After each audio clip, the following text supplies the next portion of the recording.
Marc Fesneau, bonsoir. Merci d'être avec nous ce soir.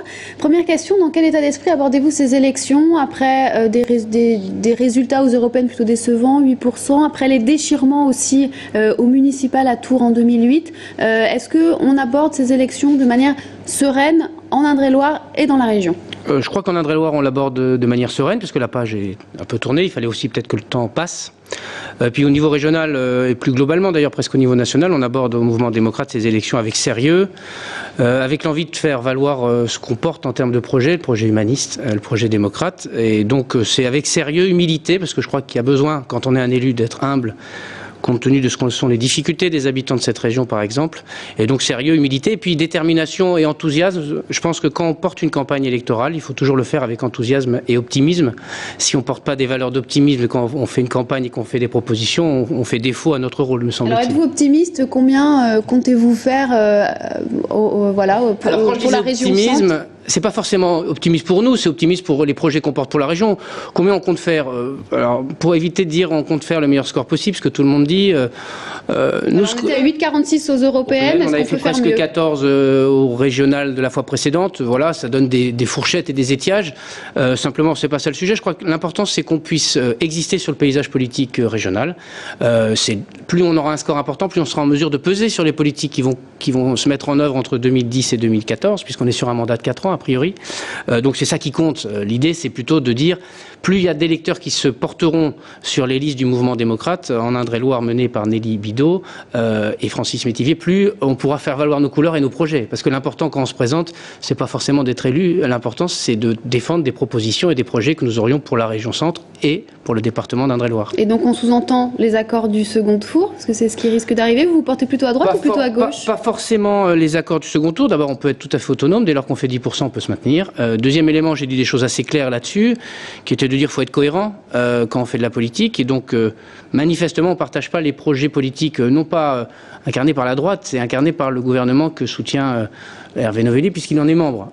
Donc on ne va pas à la fois défendre, par exemple, le maintien de l'agriculture sur nos territoires et en même temps être en alliance avec celui qui porte plutôt un projet de dérégulation, par exemple, en termes agricoles. Donc ça, c'est une question de cohérence. Après, il reste le reste du champ politique. Simplement, ça ne peut pas se faire au prix du renoncement de ce qu'on porte. Donc soit on a des capacités à se rassembler, et à la limite, je pose la question différemment. Si j'étais en position de devenir président de la région centre, avec qui on pourrait faire alliance? Et là, j'ouvre ce champ-là. C'est des gaullistes aux sociodémocrates, des gens qui veulent faire évoluer nos territoires et qui sont en capacité, je crois que ça sera un élément déterminant, de dépasser les dogmes. C'est-à-dire de sortir des contingents, des partis, et de dire, bien qu'on ait des différences, et bien qu'on respecte nos différences, on est capable de porter un projet en commun. C'est sur cette base-là qu'éventuellement se développeront des partenariats, et s'il n'y a pas de partenariat, il n'y a pas de drame. Dans votre programme pour ces régionales, il y a 12 grandes propositions au niveau de l'éducation, de l'agriculture, du développement. Pour vous, quelle est la plus forte? Moi, je pense qu'il y a deux propositions qui me paraissent importantes en termes de message. Tout ce qui est autour de la relocalisation des activités. On a dans cette région, comme dans beaucoup de régions françaises, des atouts en termes agricoles, en termes de ressources énergétiques, des atouts en termes de puissance industrielle, des atouts en termes de savoir-faire. Et donc, il faut qu'on arrête de croire que la disparition des entreprises et de la production sur nos territoires est inéluctable. L'Allemagne, qui est quand même un voisin avec lequel on peut se comparer, a maintenu son tissu industriel. Ça dépend d'une volonté politique à la fois régionale mais aussi nationale. Et c'est là qu'aussi le lien se fait et la cohérence se fait avec le national. Et donc je pense que là c'est un élément important parce qu'on ne peut pas en permanence répondre aux gens que c'est comme ça, que c'est la concurrence et qu'il faut accepter de voir disparaître petit à petit des pans entiers de notre tradition industrielle et de nos savoir-faire. Et puis deuxième élément, c'est peut-être tout ce qui se fait autour de la formation et en particulier une proposition autour de l'orientation. Il y a ceux qui savent et ceux qui ne savent pas, ceux qui arrivent à se reconnaître dans le dédale des formations ou des orientations et ceux qui n'y arrivent pas. Et je pense que c'est cette catégorie-là, il faut qu'on puisse l'aider. Dans votre discours devant les militants MoDem, à un moment de la présentation de tous les tests régionaux, vous avez insisté sur le maintien des services publics en zone rurale. C'est vos origines loir-et-chériennes qui vous font parler? Je rappelle que vous êtes d'un petit village Marche-Loire. Mais dans mon discours, je dis que finalement les sujets des zones rurales et des zones urbaines sont les mêmes. Parce que dans les deux cas, il y a ou l'État qui disparaît parce qu'il part, ou l'État qui renonce. Et ça, c'est plutôt le cas dans les pôles urbains. Donc je ne distingue pas urbain et rural dans cette difficulté-là. Je pense que dans un certain nombre de cas, ce sont des sujets identique. La question de la désertification médicale, par exemple, ça n'est pas qu'une question rurale, c'est aussi une question urbaine. Donc oui, il y a un besoin de maintenir un certain nombre de services publics minimum, parce que quand on est un jeune couple, une personne âgée, qu'on a des enfants ou qu'on est en situation de dépendance ou de devenir en situation de dépendance, si on n'a pas à proximité un médecin, on a un problème. De même, si on n'a pas un service postal. Alors on peut évoluer sur le service postal. Simplement, il faut au moins qu'on ait la capacité à l'atteindre. Donc voilà, mais c'est un sujet, une problématique qui n'est pas que rurale. Et ça n'est pas qu'un tropisme du Loir-et-Cher, c'est aussi une logique sur l'ensemble de la région Centre et un problème qu'on rencontre quand on rencontre les gens. Tous les jours, ils vous disent comment on va maintenir tel et tel service de nature publique. Donc s'élever contre le désengagement de l'État, ça va être un de vos axes de programme. C'est en tout cas le désengagement de la puissance publique. On a besoin d'une puissance publique sur nos territoires pour compenser les handicaps et ça va être un des éléments effectivement importants de notre projet.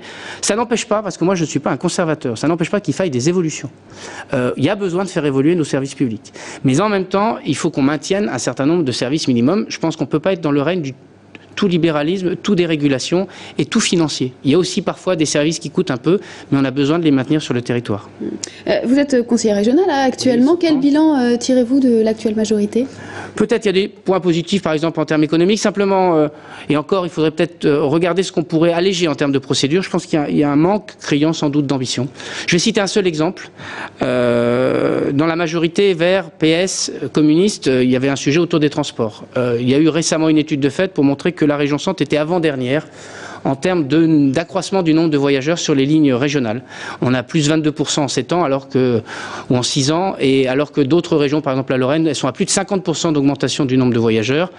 C'est donc qu'on n'a peut-être pas mis les moyens là où il fallait les mettre. Et donc, souvent, sur un certain nombre de sujets, là je cite le sujet des transports, il me semble qu'on n'a pas été à la hauteur des ambitions qu'on pouvait porter et espérer. Puis deuxièmement, il faut être fier de notre région.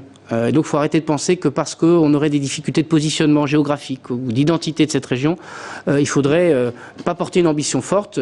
On a la capacité de porter une ambition forte autour de l'énergie, autour de l'agriculture, autour de l'économie, autour du patrimoine et du tourisme. Faut qu'on se saisisse de ça. Soyons aussi fiers de notre région que d'autres le sont de la leur. Merci beaucoup d'être venu nous présenter pour la première fois ces premiers axes de programme pour le MODEM, donc pour les élections régionales.